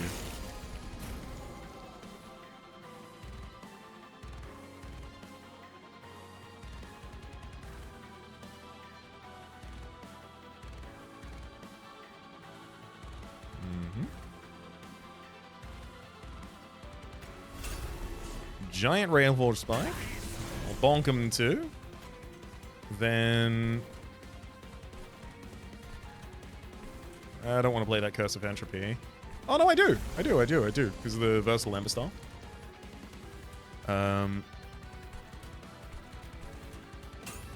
Smith on that floor, and then Boilerplate for hundreds of shield.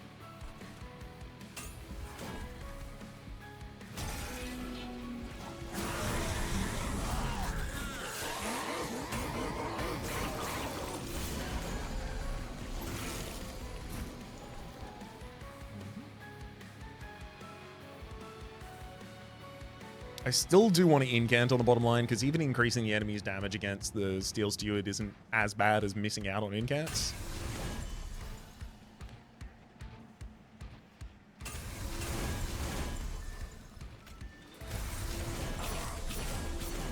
Also, I can't lose more than 50 armor in a turn. 15 armor in a single hit, rather. Sick.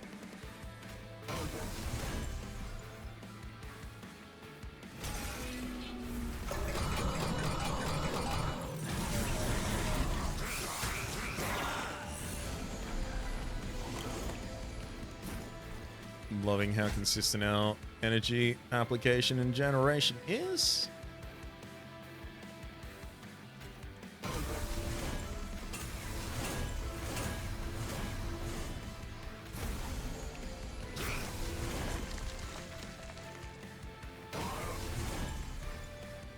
Not being able to take more than 15 damage in a single hit is working real well here. Also, I've got 62 Forge points ready to permanently upgrade the Masterwork armor when I get it.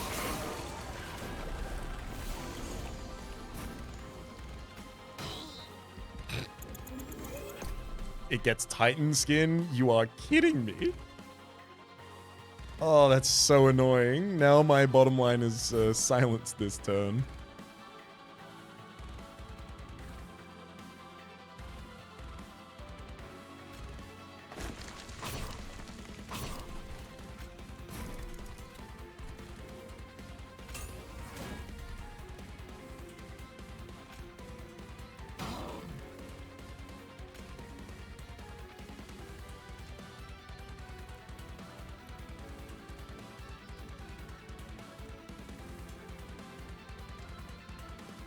I'm going to give this one to Steel Steward. 600 armor.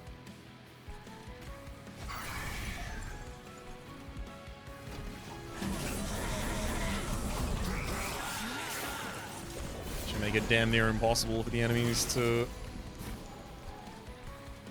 kill any of our units and then turn around to do anything useful. Masterwork. Then Smith. I mean, if we still had all of the damage earlier, maybe Anvil Breaker would be the play here.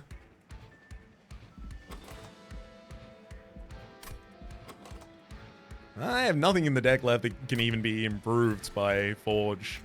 So this just gives you something to Forge when you don't have any Forge left in your deck. I think I see its value now.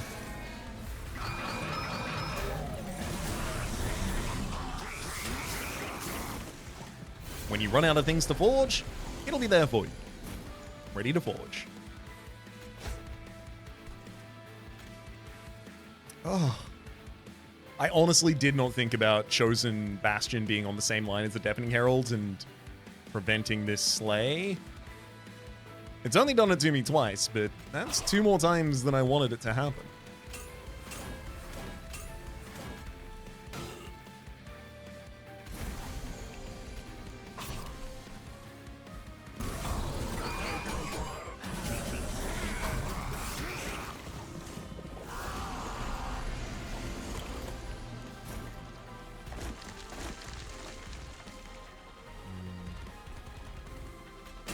bonk.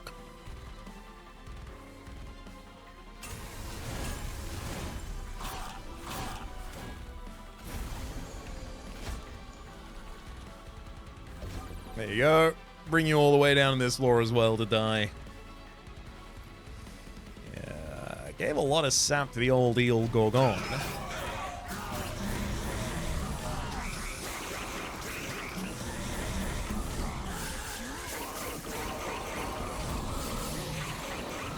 Thank heck, the rest of my units are so powerful.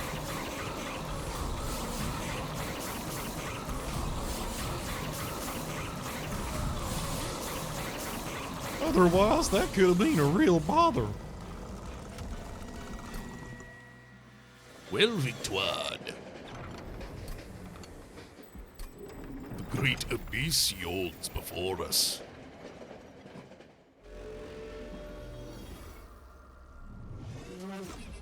Let's dive in.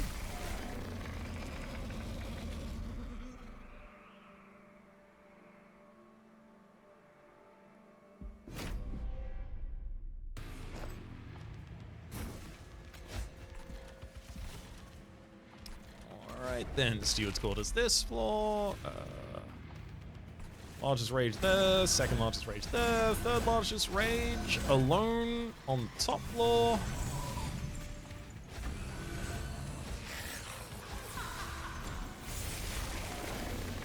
We've got him on the run here.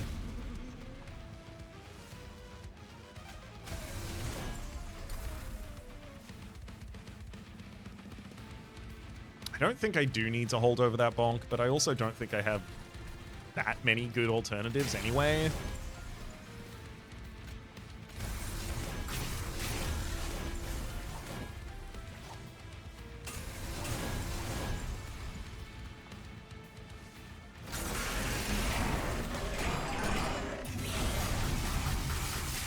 Alright, about half of the health of Savagery on the very first turn. Bodes quite well, because we hadn't even given damage to the Eel Gorgon yet. Bonk!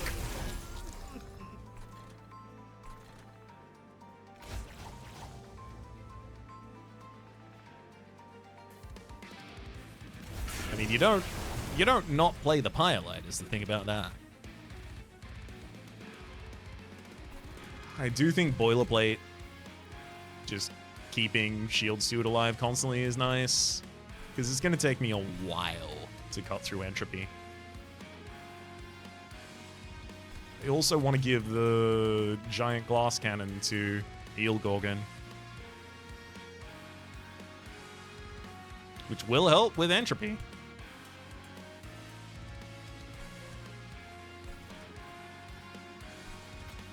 Fine. Giant armor first. Can have the glass cannon, but it's not going to be upgraded. Throw a Smith in for good measure.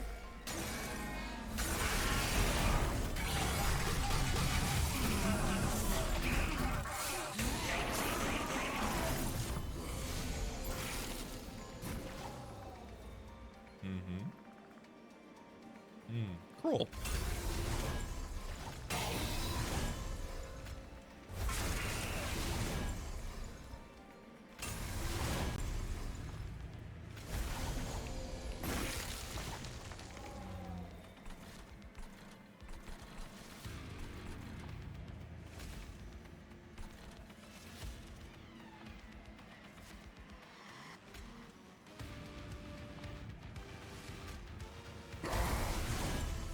I'm not going to tell you I'm thrilled about anything happening on the bottom line this turn. In fact, if I had to tell you anything, I'd say the opposite.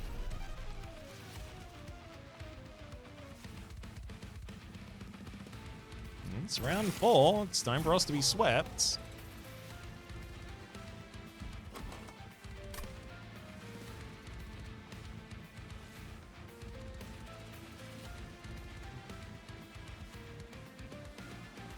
I'll always want to open with the draw here.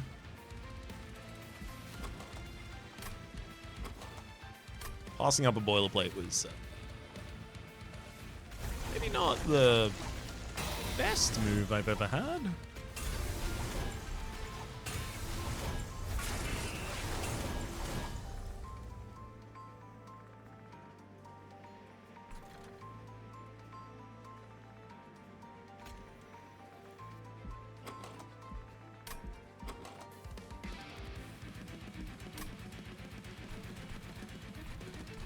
I do think I am best served just dropping Giant Anvil Breaker so that Entropy still gets cut. Savagery will take a lot more damage as it sends. Maybe 2 cycles. I'll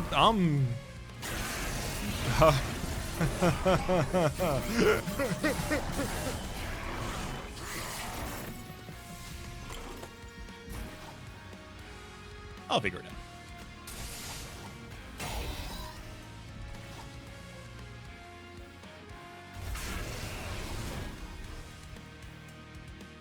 Gotta play the Curse of Entropy because with this boilerplate... Ooh. Yeah, I mean, look, I'll slay my own unit in order to get some more forge points. Yeah, this boilerplate keeping Steel Steward in the front line alive is pretty much essential. I think it might help. Yeah.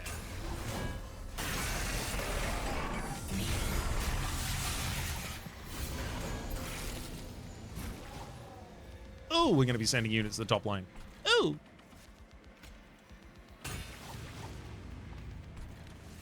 I really don't want to be incanting on the bottom line this turn. If I can avoid it. Do really need to keep my health.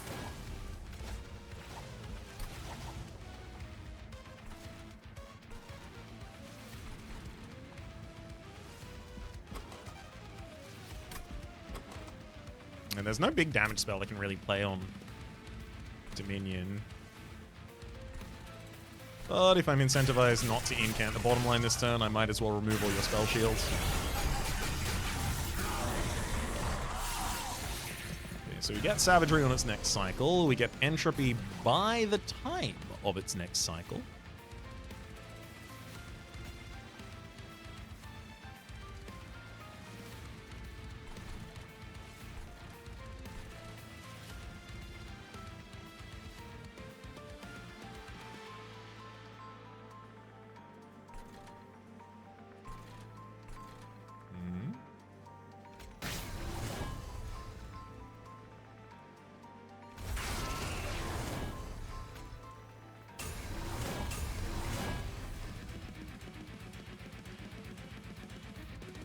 Blight, Scourge. Okay, 1 Blight and 1 Scourge. Annoyingly, the Energy Siphon actually would have been really useful last turn. Oh, earlier this turn. Then Spear Steward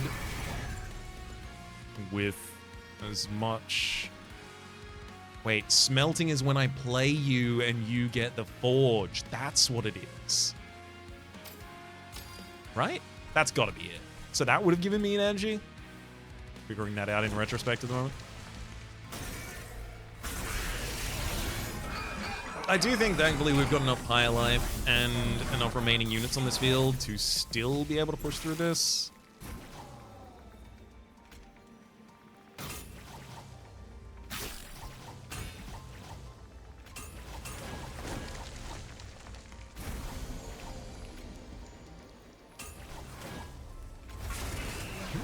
Yeah, both Savagery and Entropy are going down this turn, and yeah, 2 or 3 turns and Dominion goes down as well.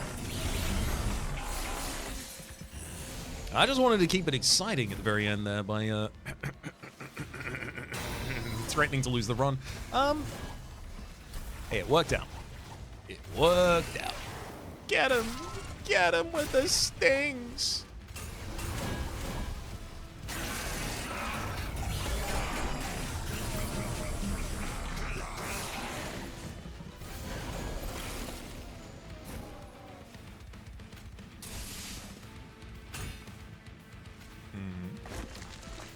One more Firelight, and oh boy, that actually immediately ends it. Whew. Well, that was a long run.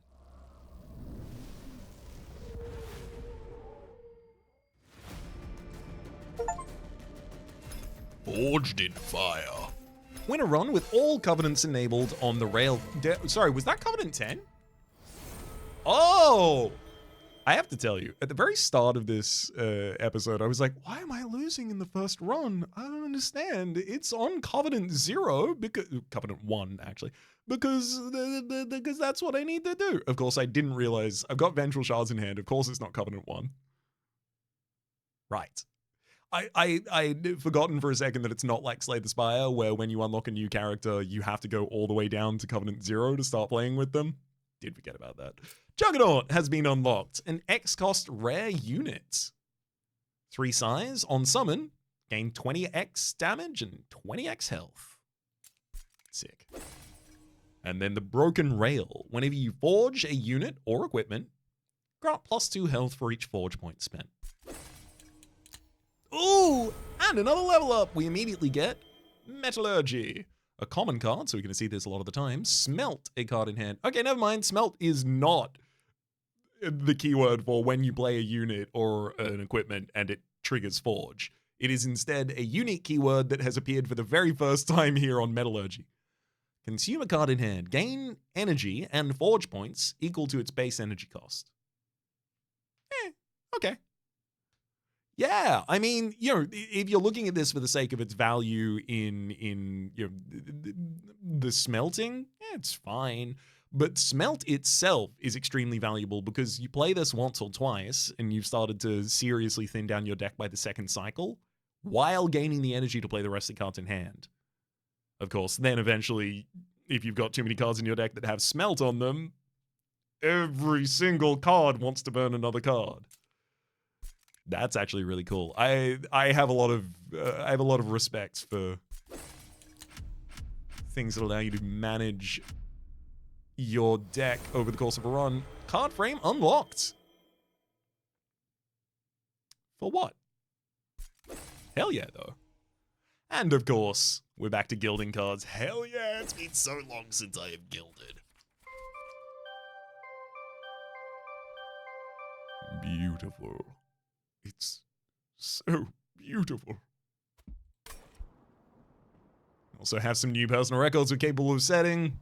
Amount of forge points gained, amount of highest forge points spent at once, and the amount of burst applied. Very, very eager to see some new records that we're capable of consistently upping, hopefully.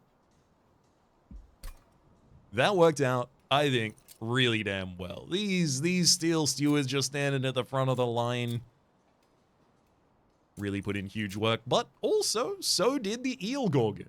We definitely felt the loss of you, Gorgon.